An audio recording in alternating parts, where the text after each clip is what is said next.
The Whispering Room. There was an old house at the end of the street, one that children dared not go near after dark.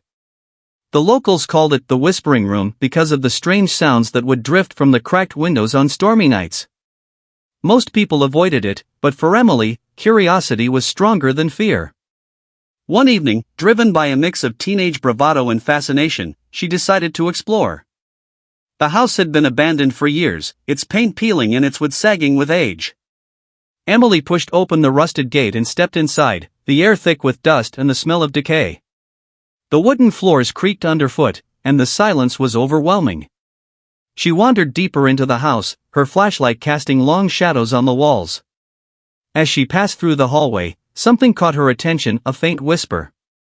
It was soft at first, almost inaudible. She stopped and listened, but the house was still. She shook it off and continued. The whisper grew louder as she moved toward the back of the house, and with each step, it seemed to call her name. Emily. The voice was raspy and strained, like it hadn't spoken in years. Her heart began to race. Finally, she reached a door at the end of the hall. It was slightly ajar.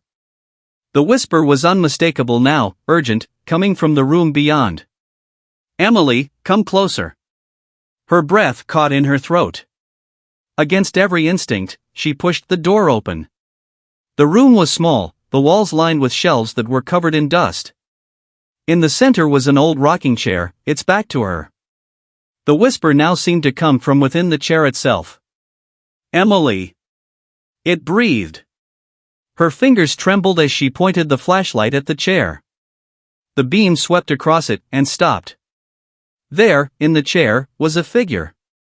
A pale face, hollow eyes, and a twisted grin, all staring back at her.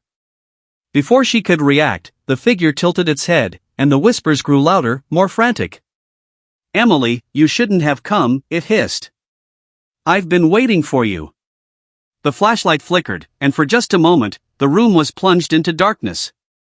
When the light came back on, the chair was empty. But Emily didn't wait to find out where the figure went. She bolted for the door, but it slammed shut before she could reach it.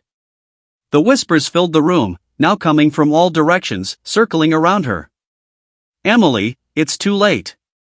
The door swung open just as suddenly as it had closed, and she ran, not stopping until she was back out of the house, her heart pounding. She never spoke of what happened that night, but she would never forget the feeling of being watched, the whispers that never stopped, even after she left. And in the years that followed, others would say that the whispers could still be heard on quiet nights, calling out names of those foolish enough to enter. And Emily's name was always the loudest.